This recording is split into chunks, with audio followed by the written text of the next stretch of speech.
Oke, ya kita mulai ya. Jadi ini hari ini kita akan berkenalan dengan Minitab.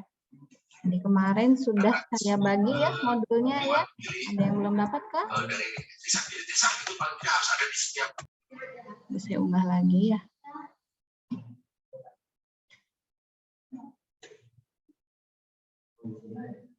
Jadi modul ini terus-menerus saya improve ya. Jadi sering saya menemukan beberapa bagian yang kadang belum lengkap. Jadi pasti akan saya perbaiki seiring dengan berjalannya praktik.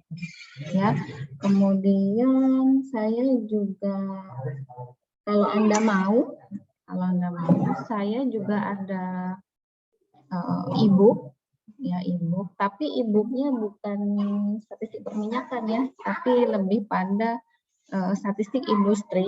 Tapi di dalamnya itu memang terkait dengan penggunaan Minitab. Nah, kalau mau nanti saya bagi. Saya ada ya. Suara di belakang saya masuk nggak? Suara anak-anak saya masuk nggak? Ramai nggak? Kecil masuk Bu, tapi nggak apa-apa Bu. Sedikit Bu, sedikit. It's okay ya, it's okay ya, nggak apa-apa ya. Oke, nah ini udah saya unggah belum? Oke, sudah saya unggah ya, silakan di-download. Kemudian, oke, saat ini kita ada 32 partisipan. Mudah-mudahan hadir semua ya, hadir semua. Baik, kita akan mulai dengan pengenalan Minitab ya. Jadi Minitab itu ya adalah salah satu software di dalam analisis statistika yang kita kenal di antara beberapa software-software yang ada, gitu ya. Jadi selain Minitab itu yang paling umum dipelajari oleh mahasiswa S1 dan yang setara itu adalah SPSS, gitu ya. Ada SPSS. Nah itu dia sangat friendly user, jadi tinggal klik-klik aja gitu ya. Jadi kita butuhnya apa, input apa, tinggal diklik-klik aja. Nah ya, kemudian Bu, kalau yang lain ada enggak? Oh banyak, jadi yang lain itu banyak ya. Nah Minitab ini sebenarnya berbayar. Ya sekali lagi Minitab ini sebenarnya berbayar gitu ya. Tapi kita pakai yang apa guys? Sensor dulu ya, Totot. Pak Sigit tahu. Pak Sigit, saya kemarin sudah bagi linknya, atau mungkin Anda bisa menemukan sendiri ya untuk Minitabnya ya? Link untuk ngambilnya, Bu? Link untuk download Minitabnya ada? Ayo, coba nanti saya tanya. Oke, nanti saya bagi ya. Kita kan hari ini baru kenalan aja dulu. Kita baru kenalan aja dulu. Saya rasa nggak masalah. Nah ini canggihnya ini adik-adik mahasiswa ini dapat yang 19, 20 ya. Padahal saya masih pakai yang 18 itu ceritanya. Ini udah lama saya install. Maksudnya saya install dari file saya yang lama gitu. Saya dapatnya 18. Tapi adik-adik itu ada yang dapat ya, yang 19, 20 gitu ya. Lebih canggih gitu. Tapi saya rasa mirip-mirip ya, interface-nya mirip-mirip. Kalaupun ada perbaikan atau pembaharuan, biasanya dia ada di sini. Ada di bagian statistik ini. Ya, nah, saya akan ceritakan. Sudah semua.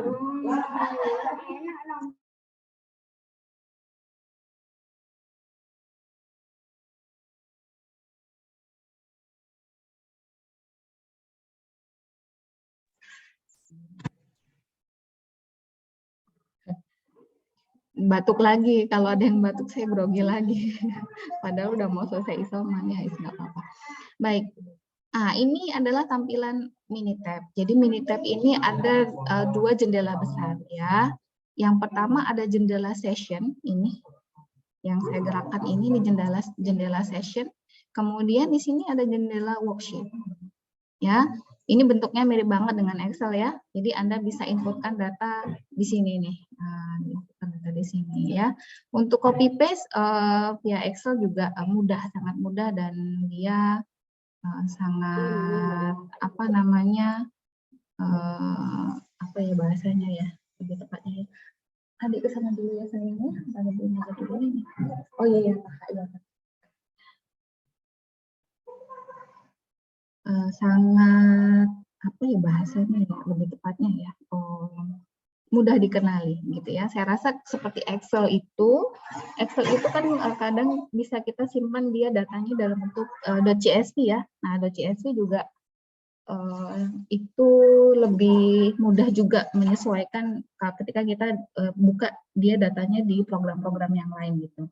Nah, kalau yang Minitab ya, Minitab ini sayangnya memang dia .mtw biasanya untuk penyimpanan worksheet-nya, nama worksheet-nya itu .mtw, dan mungkin dia memang tidak bisa dibuka di program-program yang lain ya. Jadi kadang untuk datanya kita harus copy paste dan sebagainya gitu.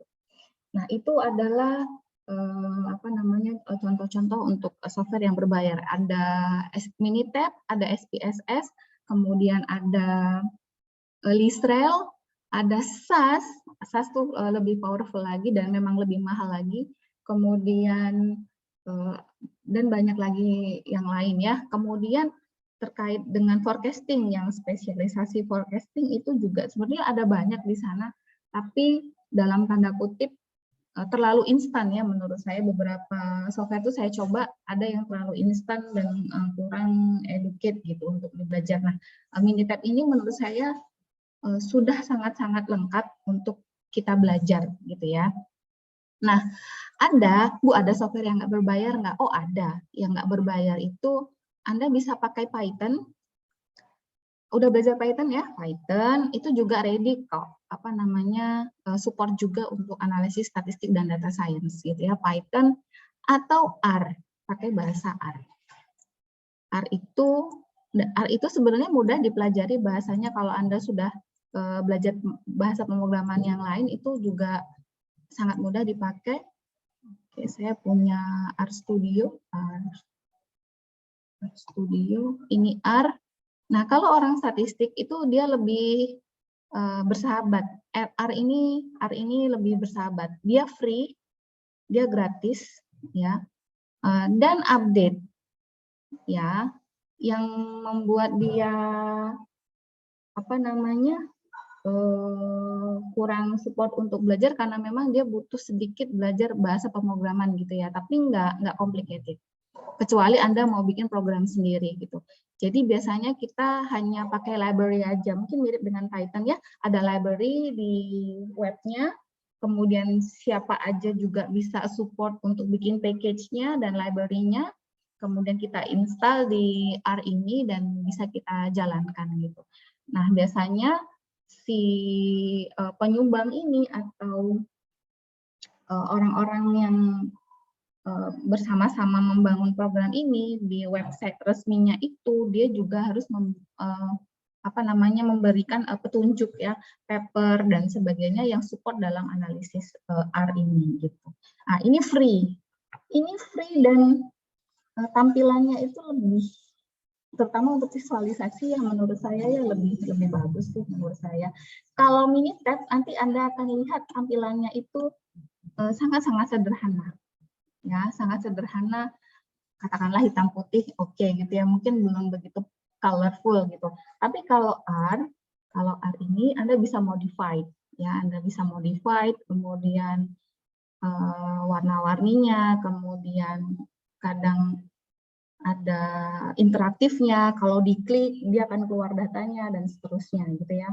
Nah, kalau Minitab tuh mungkin belum secanggih itu, ya. Nah, kemudian khusus untuk visualisasi data, saya pernah cerita itu ada yang sangat support banget dan diminati banyak pekerja yang sudah pekerja yang dia butuh cepat gitu dalam menampilkan data. atau dalam visualisasi data itu namanya Tableau.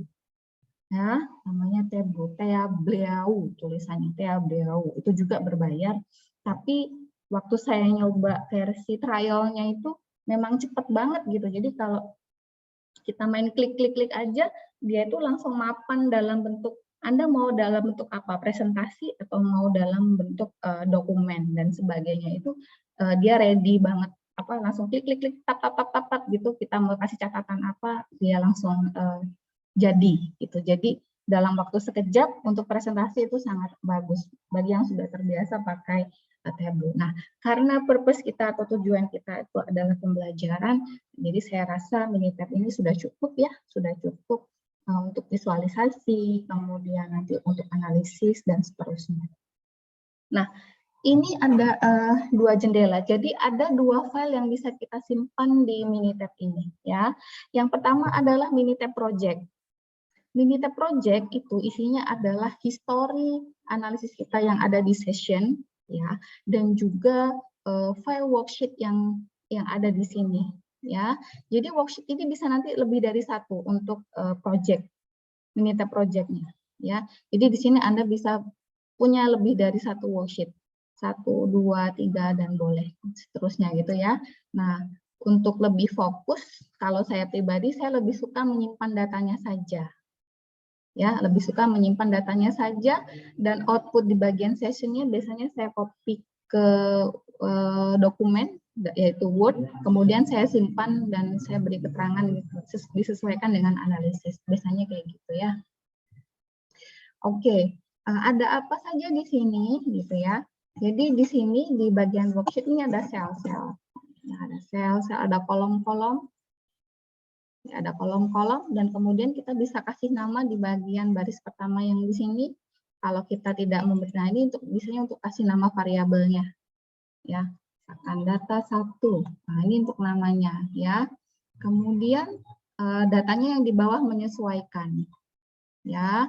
Kalau datanya angka biasanya dia dalam bentuk number ya. Kalau dalam bentuk, kalau campuran biasanya dia dalam bentuk karakter. Nah, ini tuh nanti yang Anda harus hati-hati, kadang kalau C1 ini ada bentuk strip T gitu, coba saya masukkan ini. Nah, saya masukkan TY ya. Kalau yang di data 2 ini misalkan saya masukkan angka 12.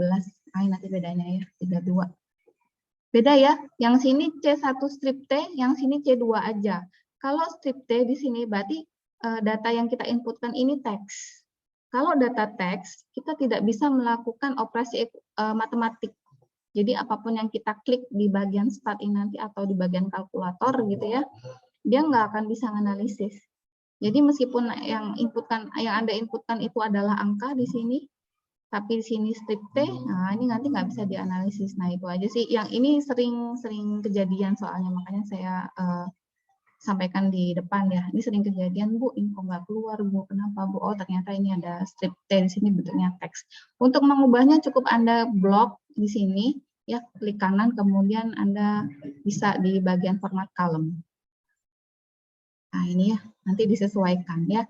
Ada automatic numeric, ada desimal juga, ada currency, percentage, date time, elapsed time, dan teks gitu ya. Anda sesuaikan saja dengan kebutuhan. Ya. Nah, itu. Kemudian di atas ini ada apa aja, Bu? Gitu ya. Nah, sini mirip-mirip seperti kebanyakan software ya, software yang tinggal klik aja. Ini file gitu ya. Ini file. Di sini kita menemukan beberapa menu. Yang bisa kita operasikan ya. Nah, di sini Anda perhatikan di bagian new ada project dan worksheet ya. Anda bisa buka Minitab Anda sendiri. Anda bisa notice gitu ya. Ini ada project, ada worksheet. Kalau project, berarti kita akan buka jendela Minitab yang baru secara keseluruhan. Gitu ya. Tapi kalau worksheet, Anda hanya menambah worksheet yang tadinya cuma satu worksheet, bisa dengan 2 worksheet. Nah, ini. Sekarang saya punya 2 worksheet. 1, 2. Ya, saya punya 2 worksheet. Kemudian untuk open juga kayak gitu. Nah, open itu untuk bagian open dia juga akan mencatat di bagian sini, Anda perhatikan all Minitab files. Jadi ada biasanya yang paling akrab saya pakai .mtw ya. Kalau mtw ini untuk yang worksheet aja, Minitab worksheet gitu ya. Atau mpj itu Minitab project. Ya. Jadi bisa Minitab worksheet atau Minitab project. Nah, itu yang paling familiar untuk bisa dibuka dan kemudian disimpan. Di sini juga kayak gitu. File save-nya ada 2. Ya, tentu Anda bisa membedakan bedanya save project dan save project as ya. Save project kalau kita belum simpan project kita secara keseluruhan kita bisa save project. Ya, tentu Anda tahu bedanya kalau ada S dan tidak ada S itu apa, mirip banget dengan di Word gitu ya. Kemudian kalau biasanya saya lebih suka menyimpan data saya, worksheet saya dibandingkan saya menyimpan project. Karena biasanya menyimpan project itu jendela yang ditampilkan terlalu banyak. Terutama nanti kalau kita udah mengeluarkan grafik-grafik dan seterusnya, gitu ya. Kemudian ada edit, menu-menu edit Anda juga sudah akrab ya, ada copy, del, cut, dan seterusnya. Ya, kemudian di sini ada data. Nah, di bagian data ini ada beberapa menu juga yang bisa Anda manfaatkan. Anda bisa baca-baca lagi di modul yang saya berikan ya. Kemudian ada kalkulator di sini. Kalkulator ini biasanya kita gunakan untuk mengoperasikan kolom-kolom yang ada. Biasanya kita pakai dia untuk mentransformasi data, butuh di logaritmakan gitu ya, butuh dibagi dan seterusnya. Ya, nah kemudian menu yang paling penting itu ada di sini nih, ada di bagian statistik. Nah, statistik dari mulai basic statistik ya, kemudian regression, ANOVA, sampai yang terakhir ada power and sample size. Ya, nah yang mau kita pelajari itu hanya sedikit dari keseluruhan yang ada di Minitab ini. Ya, tentunya Anda bisa mempelajari yang lain dengan bantuan help. Nah, bisa dengan help ini apa ya gitu ya. Atau Anda mau belajar di YouTube misalkan ya. Banyak banget ya. Bahkan nggak hanya Minitab, Anda mau misalkan nyoba pakai SPSS tuh di YouTube juga ada yang bikin, banyak banget dosen-dosen yang bikin itu gitu. Saya tuh awal-awal pandemi itu ya awal-awal menerapkan PKL jarak jauh yang 3 bulan itu saya sudah mulai membuat konten gitu ya. Tapi kurang istiqomah gitu. Apa bahasanya? kurang bisa berkelanjutan gitu ya. Jadi berhenti di tengah gitu. Padahal itu sangat menarik. Apalagi kalau subscriber saya nambah ya. Sayangnya saya tidak jauh mempelajari itu gitu. Nah, siapa tahu saya punya penghasilan tambahan. gitu ya, tapi nggak apa-apa. Apalagi begitu pandemi gitu ya. Begitu pandemi itu saya sempat juga bikin konten-konten yang matematik. Nah, Anda tahu sendiri ya dulu kalau matematik dasarnya sama saya sering saya suruh nonton, benar nggak? Tapi nggak tahu Anda nonton apa enggak. Karena terlalu gampang lah matematika dasar gitu ya. Oke, nggak apa-apa. Oke, kembali ke laptop. Jadi kita akan utak-atik di bagian basic statistik ini. Nah, ini ya, basic statistik. Nih ada 1 sample Z, 1 sample T, 2 sample T, ada pair T yang paling kita pelajari. Ya, nah kemudian nanti kita akan nambah di bagian ini nih, bagian regression, dan kalau bisa nanti kita bisa ke ANOVA. ANOVA itu analisis variansi yang ringkas kemarin saya jelaskan. Ya, tentunya di praktikum ini kita bisa punya waktu lebih panjang untuk cerita gitu ya. Behind of the skin mathematic equation-nya gimana, cukup dipelajari konsepnya ya, karena itu bukan tugas Anda itu kan user gitu ya, Anda pakai aja gitu ya. Bu, yang bawah itu apa Bu? Ya, yang bawah ini banyak ya. Sebenarnya di luar ini 1, 2, 3 itu saya pengen sampai ke sini nih, ke time series pengen banget ke sini. Nah, ini itu sampai sekarang saya belum keturutan bisa nyampe sini menjelaskannya gitu ya. Tapi pengen banget saya tuh nyampe sini. Nah, sayangnya belum keturutan. Walau alam nanti keturutan enggak nih di kelas ini ya. Mudah-mudahan. Jadi diaminkan saja ya, mudah-mudahan saya bisa sampai sini. Tapi terakhir paper saya juga larinya ke sini ya, ke time series ini. Bu, kok kita pakai yang nggak berlisensi? Jadi kemarin sudah kita ajukan pengadaan software ini, gitu. Tapi ada hambatan gitu ya di atas. Ternyata untuk satu user ini 1 tahunnya itu 10 juta rupiah. Nah, jadi kalau Anda satu user 1 tahun ya itu 10 juta. Saya nggak ngerti dulu tuh ada student version atau khusus untuk university gitu ya. Tapi waktu cari-cari saya belum nemu lagi. Jadi agak keberatan gitu ya bahasanya ya. Nah, kemudian ya, nah ini nih, ini apa nih bahasanya. Jadi kalau kemarin itu saya cerita ada uji hipotesis gitu ya. Kemudian ada apa namanya di bagian statistik hitungnya kenapa perhitungannya seperti itu ya. Di belakang itu semua, di belakang analisis itu semua itu ada matematik reasonnya. Jadi ada alasan matematiknya. Ya, ada histori matematiknya. Jadi tidak serta-merta statistik ini main klik-klik-klik aja, main comot-comot-comot gitu aja, itu enggak. Ya, begitu juga dengan komputasi-komputasi seperti machine learning dan seterusnya ya. Jadi algoritma-algoritma itu juga menggunakan matematik reason gitu ya. Nah, kemudian kenapa kalau uji T begini, uji Z begini, kenapa kalau variansinya diketahui pakai ini, kenapa kalau variansinya tidak diketahui pakai ini. Nah, itu juga matematik reason juga ya. Nah, tentunya itu yang mendalami justru orang matematik murni. Ya, justru orang matematik murni. Jadi dalam hal ini ya kalau Anda hari ini kenal dengan data science, itu sebenarnya kombinasi antara matematik, komputer, dan juga statistik itu sendiri. Ya, jadi dia itu sebenarnya nggak bisa berdiri sendiri, nggak bisa. Tapi kombinasi antara matematik, komputer, dan juga statistik itu sendiri. Itu fenomena data science hari ini gitu ya. Kemudian, nah data science juga kesini itu jadi karir yang menarik bagi banyak orang. Ya, kenapa menarik? Terutama ketika pandemi ini masuk set gitu ya, banyak orang berlomba-lomba itu bekerja di bidang digital gitu ya.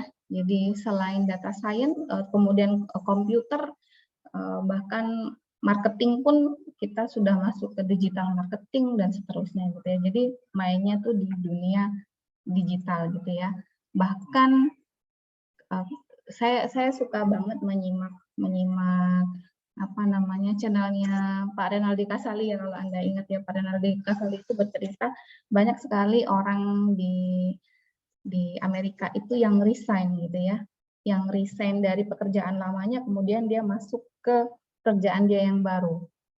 Kenapa? Karena pandemi ini membuat orang nyaman itu bekerja dari rumah, atau membuat orang nyaman bekerja tidak dalam waktu yang kaku gitu ya. Kadang orang bisa kerja tengah malam di rumahnya gitu ya, tapi siang hari dia tetap bisa dengan keluarga dan sebagainya gitu. Itu fenomena. Nah, salah satu profesi yang lagi digandrungi salah satunya adalah data science ini gitu ya. Saya nggak ngajarin Anda buat kemudian lari ke sini, enggak ya. Tapi jujur di luaran sana banyak orang itu background S1-nya apa, akhirnya lari ke sini karena sudah belajar ini larinya ke sini gitu ya. Itu banyak banget. Engineer tuh juga banyak banget. Saya nggak ngajarin kalian, tapi artinya apa? Kalian itu nanti di dunia kerja gitu ya. Di dunia kerja Anda itu harus bisa menyesuaikan. Ya, harus mau terus improve belajar, itu yang paling penting. Gitu. Jadi Anda diminta belajar apa saja yang mendukung karir Anda, prestasi Anda, dan kepuasan bekerja Anda. Nah, itu ikuti gitu ya, ikuti. Karena kalau enggak Anda akan kalah. Ya akan kalah dengan pendatang baru, dengan yang lebih muda. Saya juga begitu, saya pribadi juga begitu.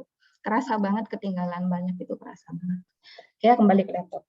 Baik, sampai sini sebelum saya teruskan, ada yang mau bertanya?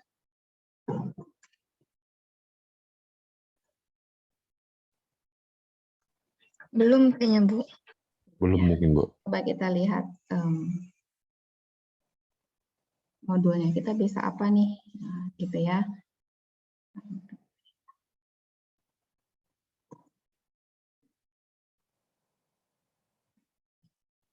Ya, untuk preface-nya Anda bisa baca-baca di bagian bab 1. Ini lengkap insya Allah untuk preface-nya. Kemudian, nah kita hari ini akan masuk di, karena kita kenalan dulu ya, Anda bisa coba-coba untuk inputkan data. Kita akan masuk di visualisasi data. Oke, Anda bisa masuk di halaman 24. Ya, halaman 24. Ini bukan skor TOEFL ya, ini pokoknya ini angka aja ya.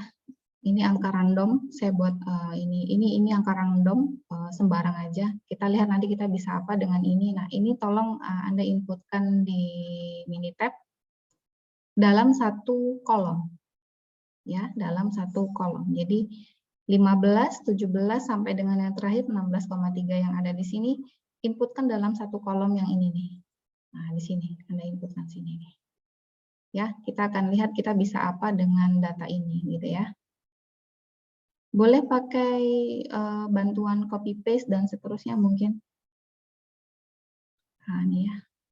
Kita akan lihat kita bisa apa nanti. Kita akan display beberapa statistik deskriptif dan kita akan remind, kita akan baca, kita bisa apa gitu ya dengan data ini. Ya, halaman 24. Pak Sigit, Oh, berarti silakan. semua angkanya dalam satu kolom ya, Bu? Iya Mbak, dalam satu kolom ya. Coba Anda inputkan ya. Pak Sigit, coba saya bagi link.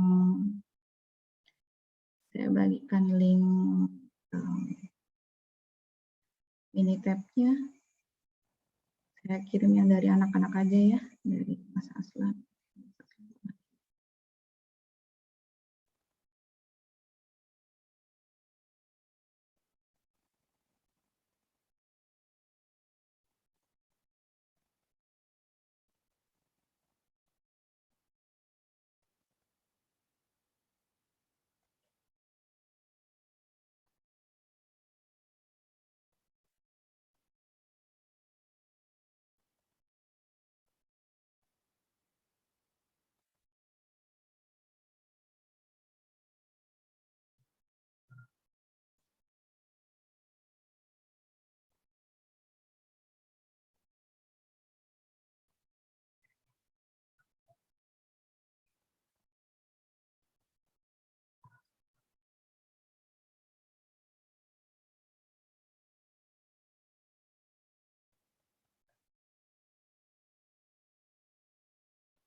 Ada yang belum install Minitab-nya? Atau aman semuanya? Ada, Bu. Nah, siapa yang belum? Saya, Bu. Saya juga, Bu. Oke, kenapa belum? Linknya udah dapat kan? Udah di-download belum? Udah, Bu, tapi nggak bisa, Bu. Oh iya, kenapa? Ya, hati-hati ya. Installnya ya, karena kan ini nyolong, nyolong. Jangan lah ya. Anda jangan niru-niru saya lah ya. Ini tuh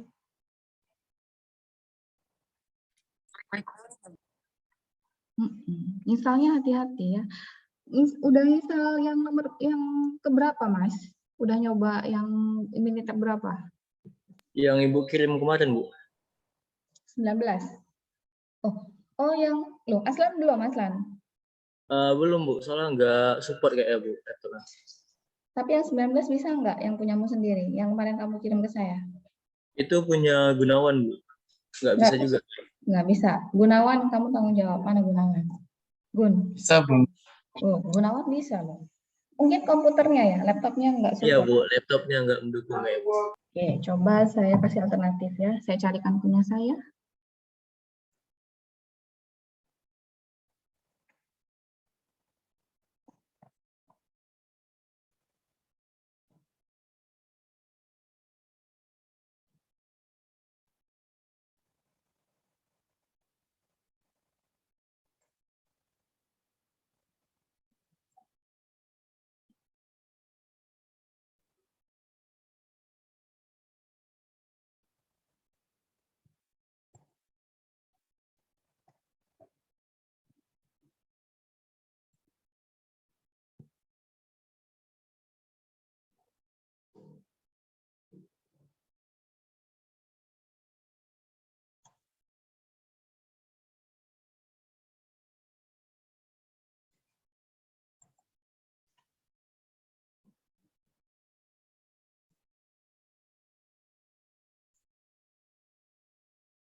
Selain Aslan, siapa lagi tadi yang belum bisa? Saya, Bu. Your Saya name, juga please. Bu. Farel dan Firman. Terus banyak yang belum ya. Ada yang hobi komputer, kalau yang hobi biasanya bisa, pokoknya dibaca petunjuknya ya. Dibaca petunjuk bagaimana instalasinya, karena ada bagian yang harus Anda hati-hati, kapan nge-crack dan sebagainya. Saya juga Bu. Banyak yang belum ya. Nah, untuk praktikum ini, kan kita nggak mungkin 55 JP itu on class semua ya. Jadi separuhnya kita on class, separuhnya lagi adalah penugasan ya. Jadi setiap kali pasca praktikum pasti akan saya kasih Anda tugas.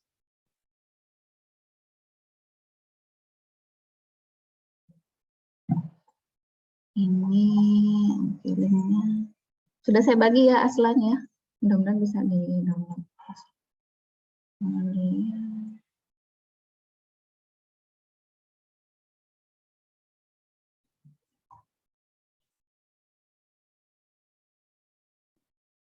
Sudah selesai inputnya? Ada yang kesulitan enggak? Sudah, Bu. Sudah ya. Bu, ini link yang kemarin ya Bu?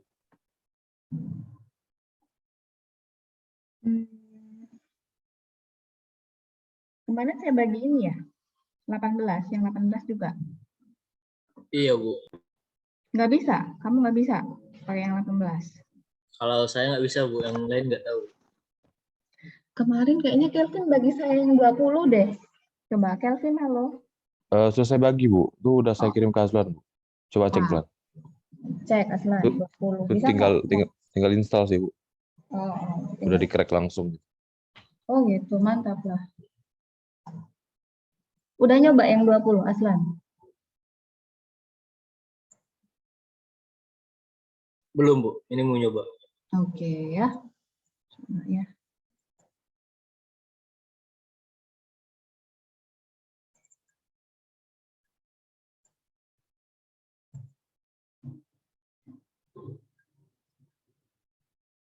Saya jadi lupa data saya apa namanya ya.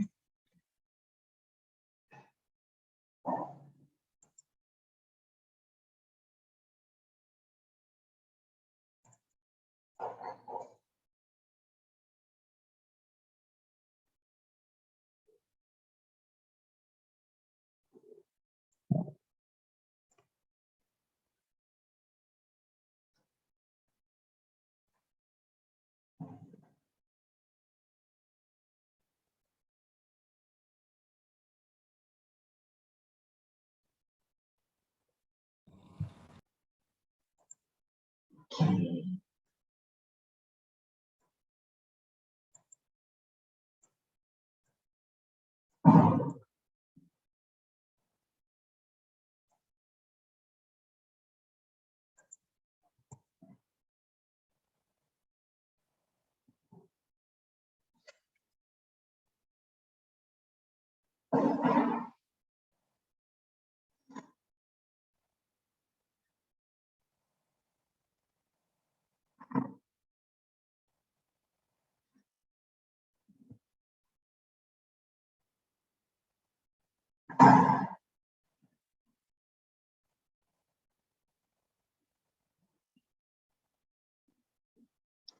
Ya. Sudah input semua? Ada yang belum selesai? 70. Datanya ada 70 ya, panjangnya ya.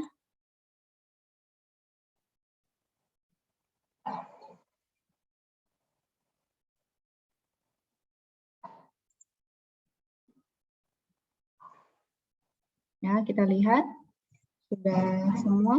Yang lain, coba selain Akbar tadi ada berapa orang ya yang masih bermasalah ya. Kalau Anda di kelas tuh bisa saya bantu ya. Kalau ada masalah, gitu, ini kekurangan kita kalau online kayak gini. Tapi mending sih kalau statistik itu masih ke tangan ya, meskipun kita online tuh kita masih oke. Ini yang lain bobo kah? Bobo pagi? Atau bangun kah? Saya nggak mau ada yang lost nih kalau bagian praktikum nih. Kuliah, Bu. Kuliah. Kuliah, Bu. Hadir, Kuliah, Bu. Bu. Hadir, Bu. Hadir. Pakai laptop apa pakai HP? Hadir Ibu. Bu. Laptop, Bu. Dua-dua Ibu. Jadi pakai TV, Bu. Bale. Diam lebih. Tapi nanti ujiannya offline ya kalau bisa ya. Ketahuan. Bale. Hah? Ya Allah, saya tuh kangen banget lah sama kampus tuh, kangen sama kalian ya. Tapi gimana dong?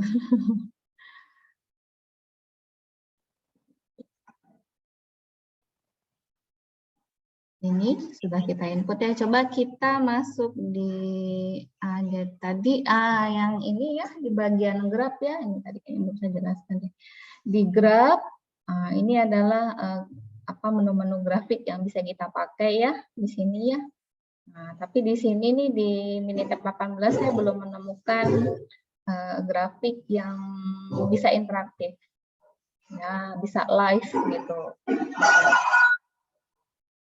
Nah, visualisasi data itu yang bagus itu sebenarnya yang dia itu dalam satu visualisasi atau dalam satu tampilan tapi bisa merisam gitu ya, memberikan informasi sebanyak-banyaknya, kan maunya kayak gitu.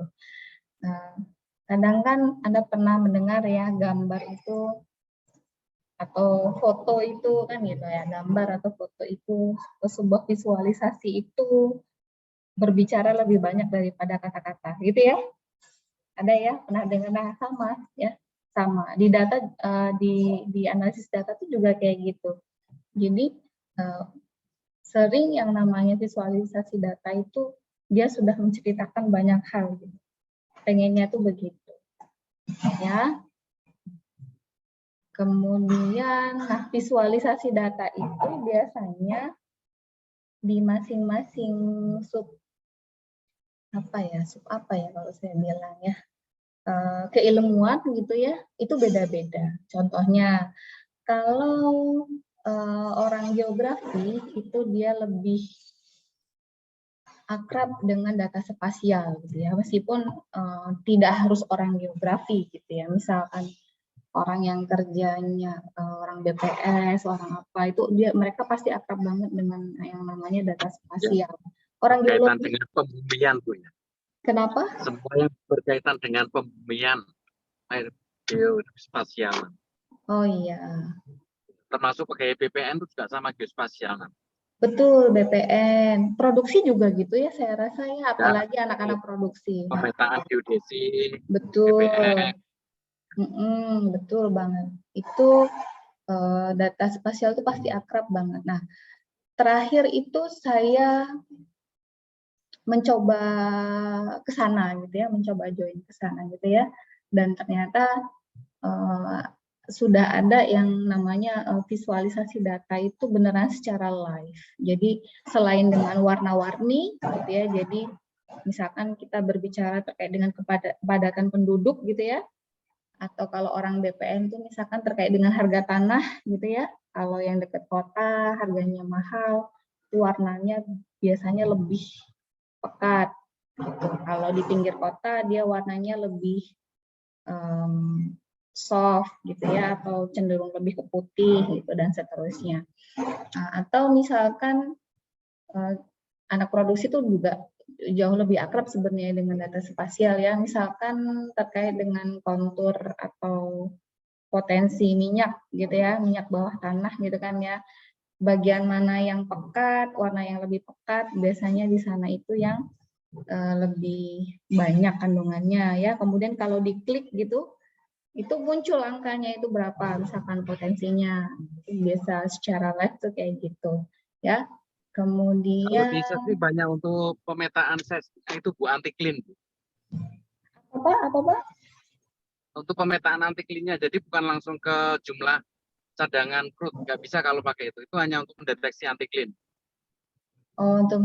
Gitu ya Pak ya. Iya. Ya, untuk mendeteksi anti-clean, di mana di anti-clean nanti baru dilakukan pembuktian. Iya. Jadi kita menggunakan data spesialnya itu untuk pendeteksian anti-clean-nya tadi. Ya. Saya iya aja Pak ya. Ini ngerti. Ya nggak apa-apa. Ya, orang perminyakan. Karena kan kebetulan ada teman-teman produksi juga gitu loh. Iya. Kalau memang betul. data spesial itu yang kita gunakan itu memang penting gitu. Untuk mendukung apa namanya pemetaan yang di seismiknya tadi. Iya. Saya juga kalau baca paper-paper yang ada itu Pak, ini pakai apa ya gitu, bisa visualisasinya itu bisa semenarik itu gitu. Kadang sering saya bertanya-tanya gitu, ini kira-kira pakai apa ya gitu. Atau yang Ya, lainnya proceeding itu banyak yang bagus-bagus kok Bu. betul Ya. Cuman aplikasi di lapangannya yang masih belum maksimal karena ya terkait dengan risetnya tadi kan, dengan riset dan pembiayaannya. Pembiayaannya juga pasti tidak murah ya Pak ya. Betul Bu. Ya istilahnya kan angan-angan boleh besar tapi kenyataannya ada nggak yang nyponsori nanti seperti itu? Oh, itulah ya. Tapi nggak apa-apa, semua itu dilanjutkan. kan berawal dari mimpi kan. Iya. Kalau kita nggak berani bermimpi yang besar ya ngapain juga gitu. Oh iya, betul Pak, betul. Oke ya, nah kita kembali ke laptop nih. Nah ini ya di sini nih ada beberapa menu yang bisa kita mainkan dengan data ini ya. Coba kita masuk di bagian start. Di sini ada basic statistik ya. Kemudian kita bisa display. Jadi kita mau menampilkan statistik deskriptifnya di sini ya.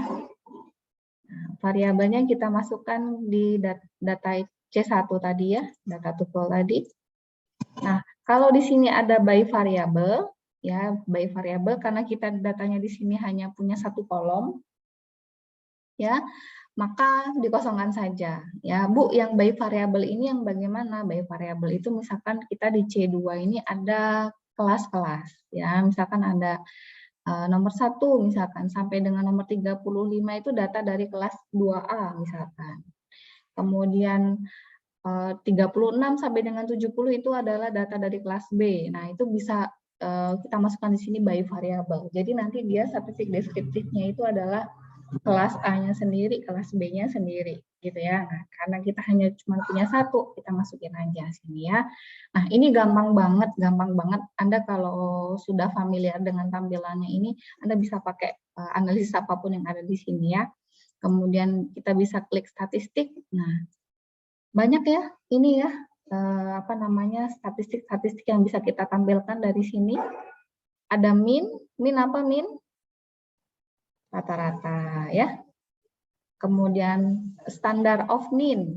Nah, ini dalam analisis statistik ini perlu banget, tapi boleh Anda skip ya, boleh Anda skip yang ini, tidak perlu saya jelaskan lebih detail. Kemudian ada standar deviasi.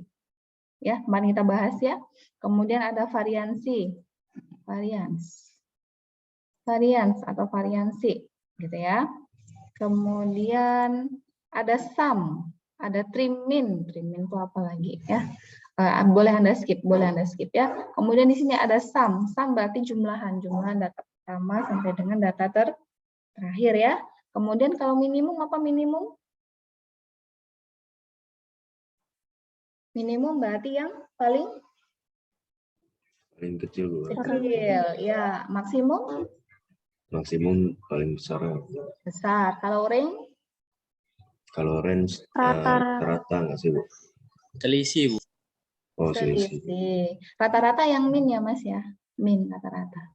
Oke, siap, Bu. Oke, range selisih antara maksimum dan minimum ya. Terus ada n non missing. N non missing adalah berarti jumlah sampel yang tidak hilang gitu ya. N missing berarti adalah jumlah sampel atau jumlah data yang hilang. Jadi kalau sel nomor 1 sampai dengan nomor 70 ke bawah ini tadi ya, kalau ada beberapa sel yang kosong, biasanya nanti dia akan muncul tanda bintang. Ya. Nah, kalau datanya cuma 70, 100, hanya ratusan, itu kan bisa kita tarik ke bawah ya sel kita. Tapi kalau datanya sampai ribuan atau lebih dari itu kan pasti kita mau memperhatikan sel-sel itu kan pasti akan melelahkan gitu ya. Nah, ini bisa kita klik nih, kita bisa manfaatkan menu-menu ini. Jadi ada nggak data yang missing? Ada yang missing. Missing itu berapa gitu ya. Jadi missing itu sudah jadi sunatullah biasanya. Sudah jadi sunatullah. Maksudnya itu saking seringnya nemu data missing gitu ya. Jadi kalau dimintain analisis mau dianalisis loh, kok datanya masih banyak yang missing ya gitu. Sedemikian sehingga kadang kita harus terpaksa mengisi gitu ya, terpaksa mengisi agar analisisnya bisa tetap jalan gitu. Atau bahkan karena ada data yang missing, kanan kirinya harus kita buang karena terlalu banyak informasi yang hilang. Nah, kurang lebih seperti itu ya. Kemudian di sini ada n total. N total ini ya jumlahan antara n non missing dan n missing ya. Kemudian ada kumulatif n ya. Nah, ini gitu ya. Nah, bawahnya masih ada lagi ya. Ada first quartile. First quartile apa? Q1 ya.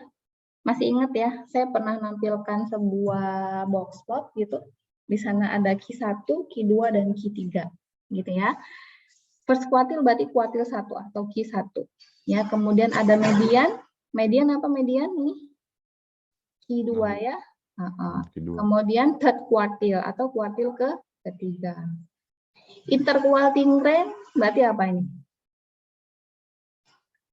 Selisih ya, selisih antara kuartil ketiga dan kuartil pertama. Gitu ya. Kemudian ada mode ini modus. Modus berarti apa? Data yang paling sering muncul ya. Kemudian sum of square berarti jumlahan kuadrat. Jadi dia dikuadratkan kemudian dijumlah ya. Kemudian di sini ada skewness, kurtosis, dan MSSD. Ini adalah salah satu ukuran normalitas. Ya, mungkin ini kita tidak mempelajari lebih lanjut. Ah.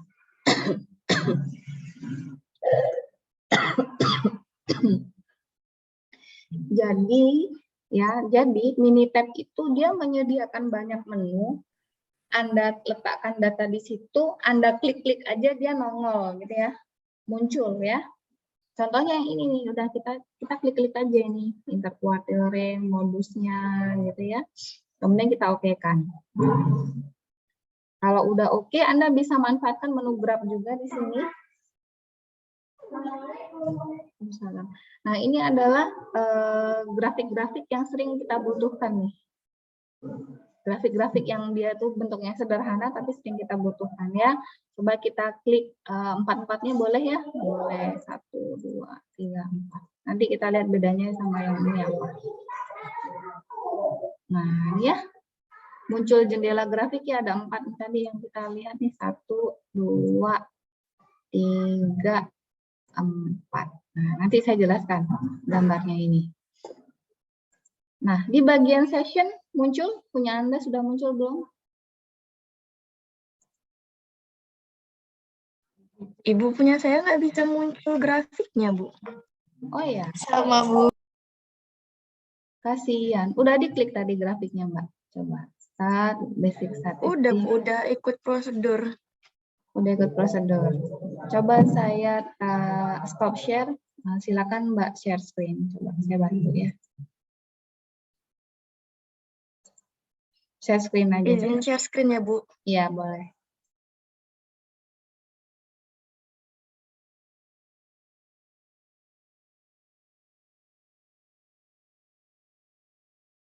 Gini, Bu, jadinya dia kayak muncul yang ini nih, Bu. Deskripsi statistik data tofil gini, Bu.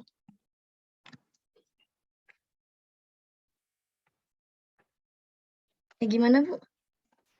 Mic-nya mati, Bu. dilihat, Bu. Mic-nya masih ke mute, Bu. Ini Minitab berapa?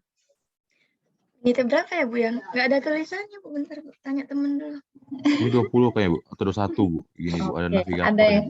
ada yang bisa bantu? Mungkin di 21 tuh Bu. 21 tuh kata Dedi. Canggih ya. Bu, coba dicoba ulang ya, Bu. Kan pencet statistik ini kan, Bu ya. Mungkin ada jendela yang ke hidden. Sessionnya mana, Mbak? Bagian sessionnya mana? Jendela sessionnya sebelah mana? Kan tadi ada.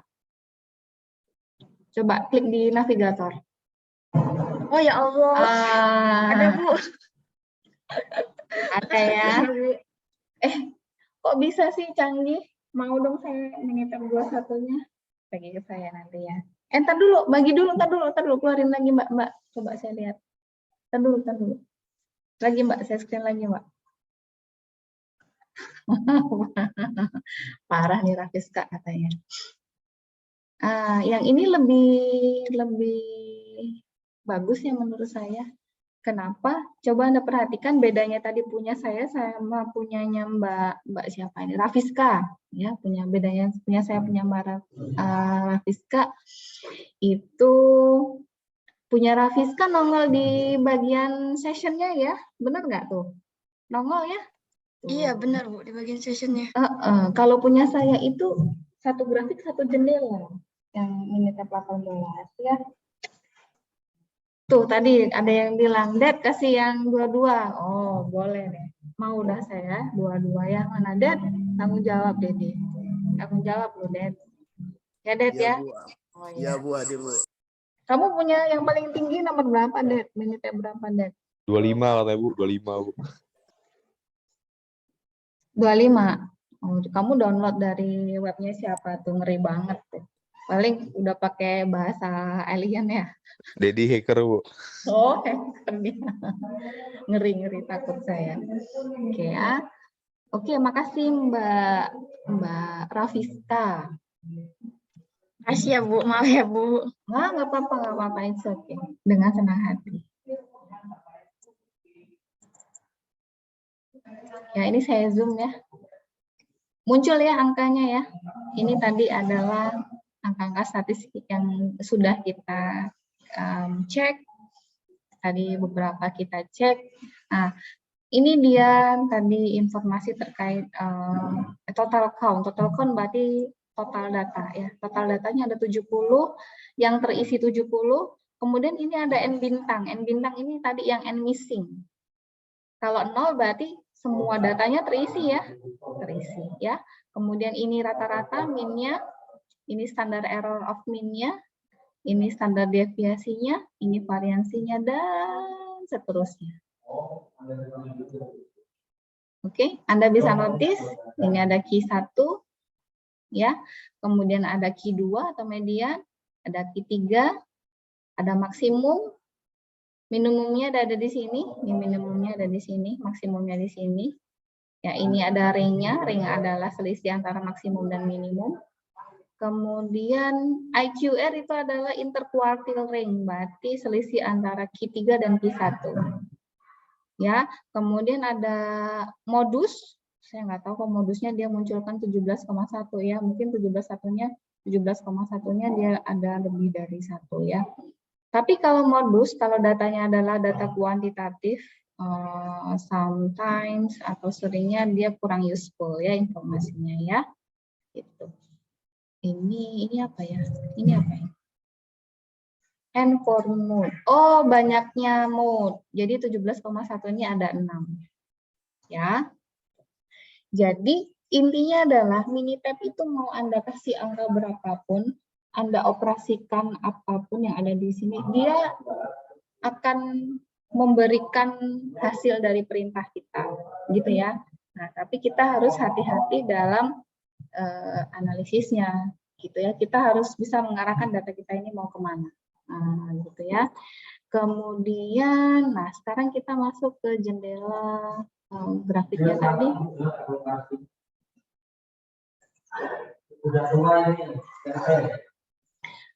Nah, ini adalah histogram. Nah, histogram. Anda masih ingat dulu waktu SMA mungkin disuruh membuat histogram secara manual? Pernah nggak? Pernah nggak? Nggak pernah? Pernah, Bu. Hah? Pernah nggak? Pernah, Bu. Pernah. Bete nggak? Bete nggak disuruh bikin histogram secara manual? Ya begitulah, Bu.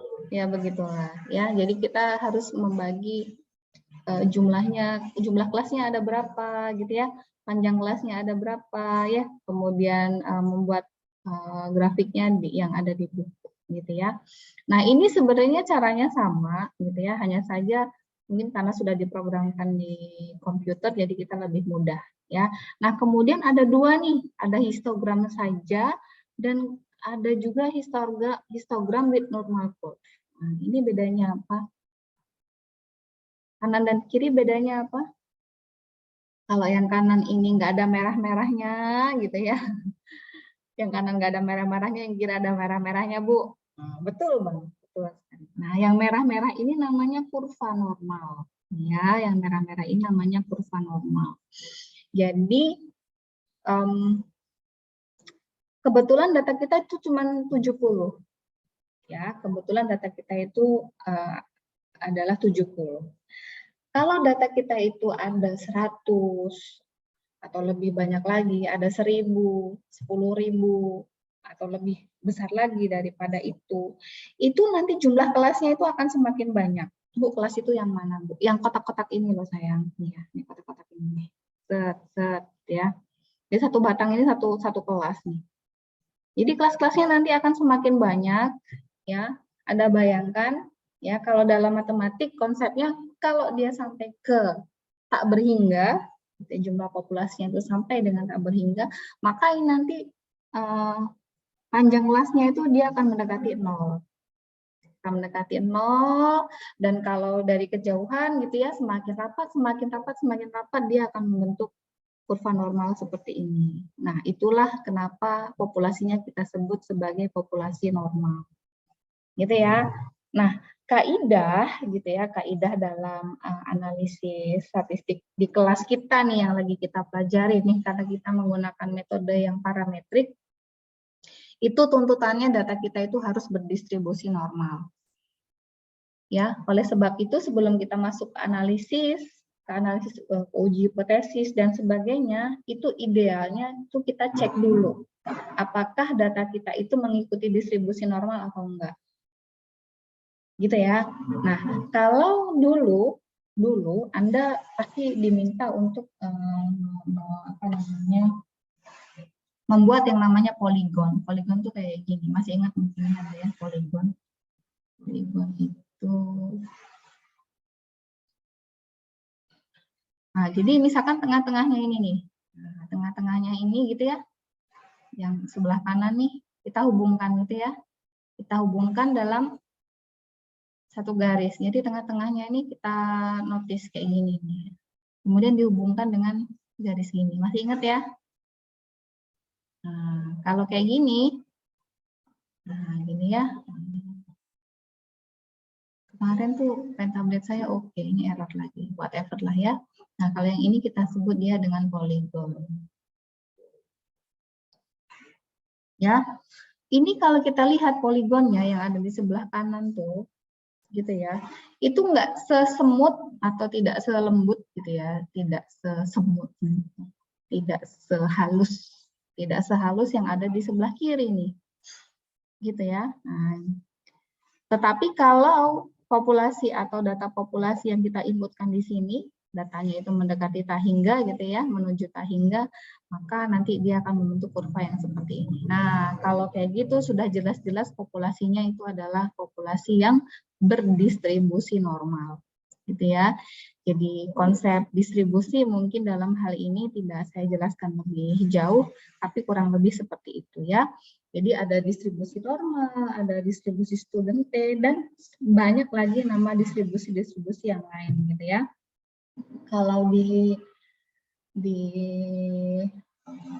apa namanya elektro itu kemarin saya mempelajari terkait dengan kecepatan angin, itu ternyata dia mengikuti distribusi Weibull. Nah, ada yang namanya distribusi Weibull gitu ya. Kalau saya baca paper-paper itu, oh ternyata dipakai di sini gitu ya. Bu, apa distribusi Weibull? Tanya Google ya. Banyak tulisan.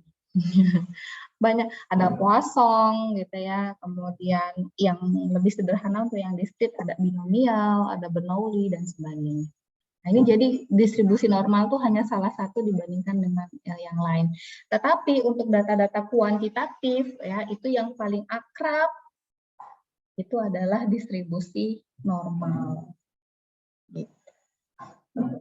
Oke, sampai sini ada yang mau bertanya?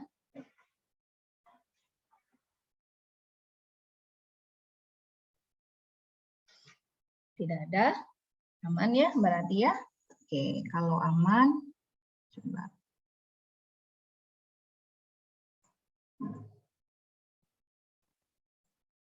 Kemudian ada individual value plot. Ini plot-plot biasa ya. Ini di plot biasa aja dari kanan sampai dengan kiri. Anda perhatikan di bawahnya ini ada angka, gitu ya. Jadi sebenarnya software itu akan mengeluarkan apa yang kita perintahkan, gitu ya. Software yang paling bagus sekalipun, tapi adalah bagaimana cara kita membaca dan mencermati daripada visualisasi yang ada gitu ya. Nah, ini jangan-jangan yang 17,1 yang ini ya. Ada 6 ya di sini ya. Nih modusnya nih 17,1 ada di sini. Ya, Anda perhatikan datanya ngumpul di tengah. Yang ngumpul di tengah artinya bagus banget ya. Kalau datanya ngumpul di kanan atau di kiri, nanti bisa jadi histogramnya tuh juga dia landai ke kanan atau dia landai ke kiri. Gitu. Oh iya, yang tadi saya lupa ya sebelum lupa. Nah, kalau distribusi normal Anda perhatikan yang merah-merah ini, ya itu adalah dia bentuknya lonceng ya, bentuknya lonceng dan dia simetri kanan dan kiri. Bentuknya seperti gunung yang simetris kanan dan kiri. Ini ciri khas dia distribusi normal gitu ya. Dan rata-ratanya itu dia ada di tengah dan berhimpit dengan nilai median. Nah, itu salah satu ciri-ciri distribusi normal. Jadi rata-ratanya ada di tengah dan dia berhimpit. Berhimpit artinya dia dekat sekali nilainya dengan median. Jadi mean yang nilainya dekat dengan median, kemudian dia kurvanya simetris kanan dan kiri ya, dia tidak cenderung condong di kanan dan kiri, simetris sekali. Nah, dia salah satu ciri-ciri distribusi Hoffman gitu ya. Tuh. Oke. Ya. Kemudian box plot. Nah, ini box plot. Ada yang ingat nggak kemarin saya jelaskan box plot? Coba kalau yang ingat, kira-kira ini apa ya? Bagian ini, bagian atas ini kira-kira apa ya? Kemudian ini apa ini? Ini menunjukkan apa? Masih ingat?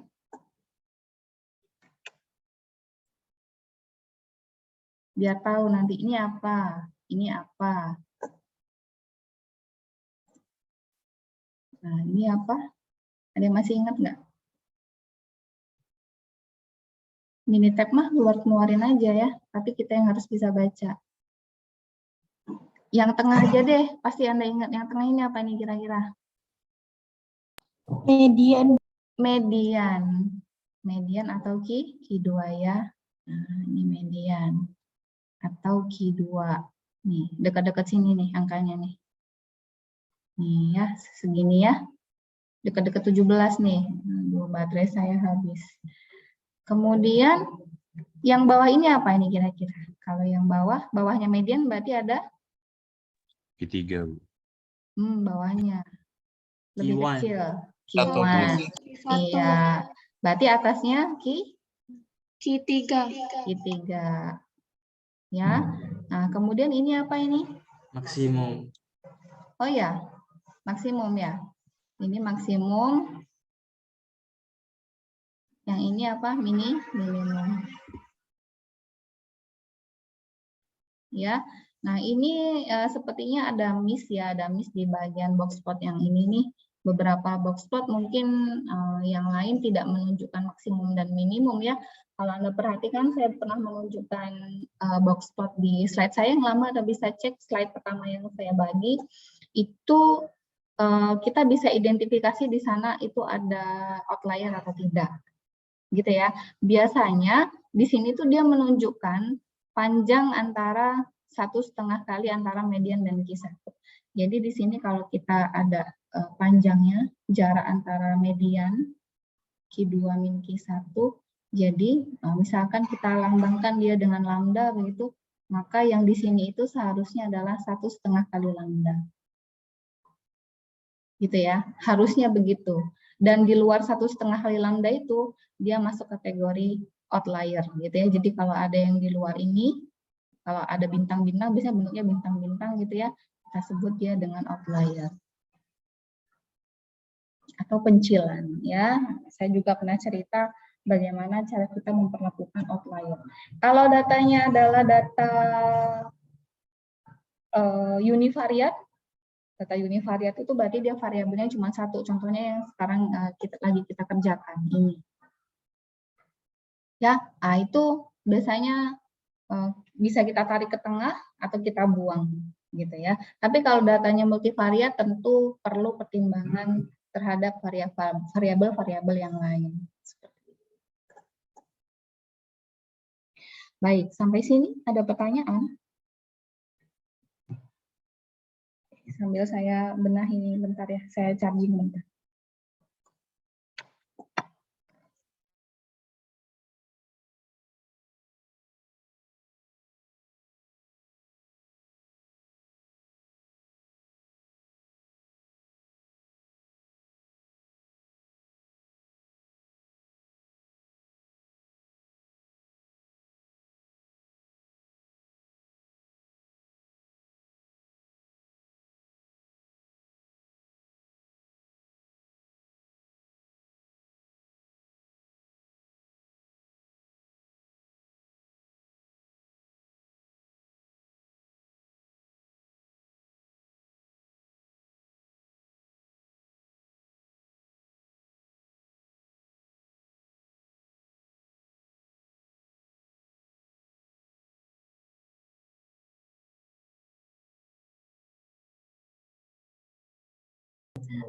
Halo.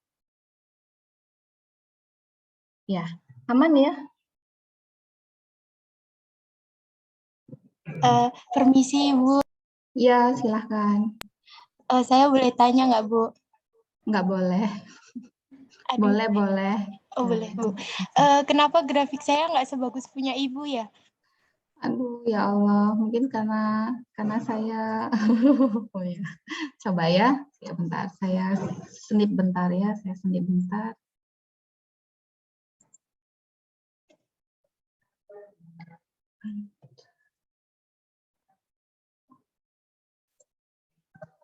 Oke, saya akan stop share. Silakan di-share ya, Mbak ya.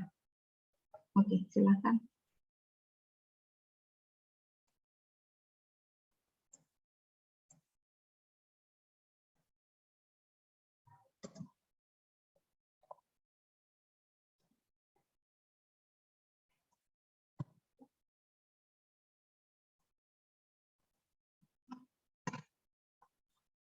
Hmm.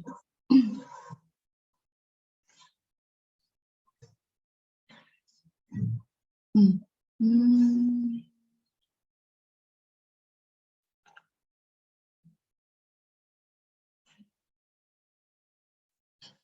Coba lagi mana?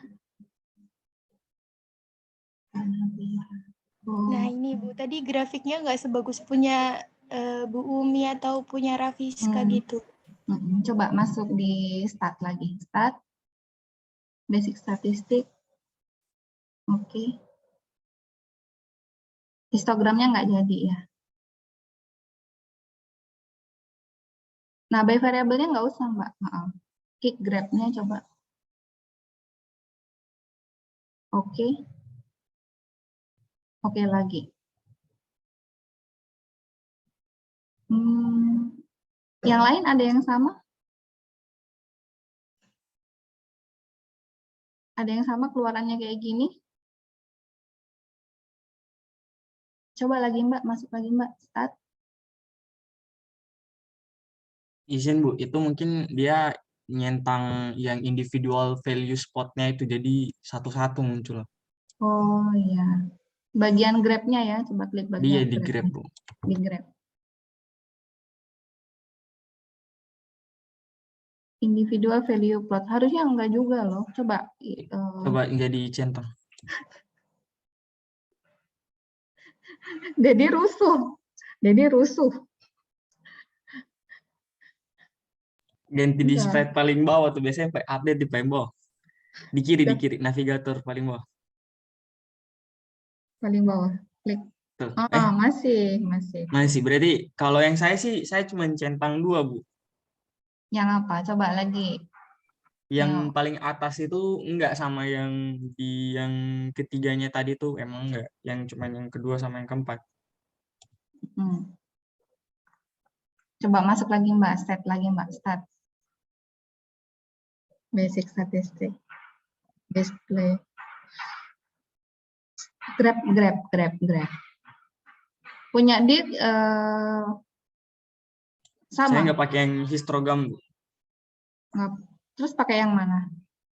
Saya pakai yang histogram of data sama yang box plot of data Bu. Ya udah, coba yang satu. Enggak lah, sama nanti keluarnya. Tuh masih sama.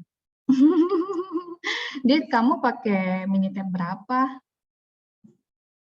Bentar, coba saya izin share. Benda. Coba masuk di Grab aja Mbak, langsung Mbak. Oh, saya sebentar. Oke.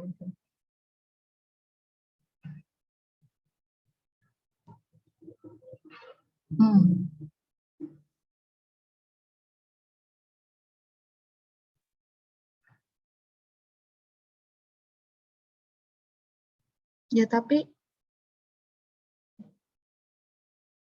kalau yang saya sih segitu. Jadi kalau dapetnya kayak gini. kok aneh ya? Apa ya Bu? Harusnya nggak ada masalah loh. Iya bener. Mungkin pas di plot data di C1-nya mungkin ya. Bisa jadi. Coba Mbak Nafira, punya Mbak Nafira tadi ya? Iya Bu. Coba lagi, tunjukkan lagi.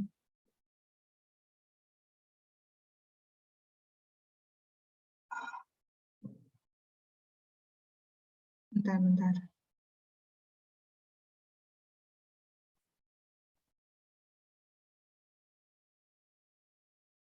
Langsung di bagian graf coba Mbak, pakai graf langsung. Histogram. Nah, tuh.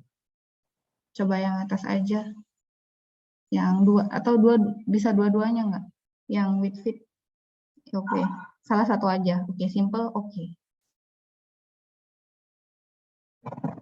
Masukkan data C1. Double klik, klik gitu. Oke. Klik oke.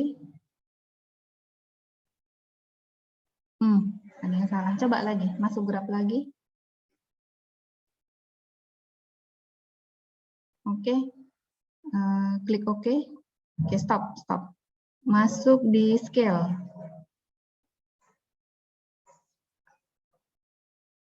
Oke. Label.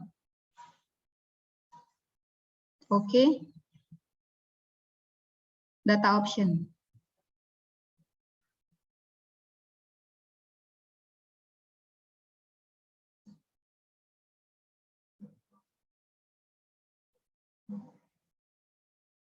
Group option.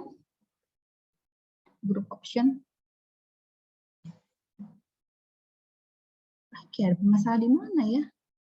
Harusnya nggak ada frekuensi. Frekuensinya aja kosong loh. Coba klik oke.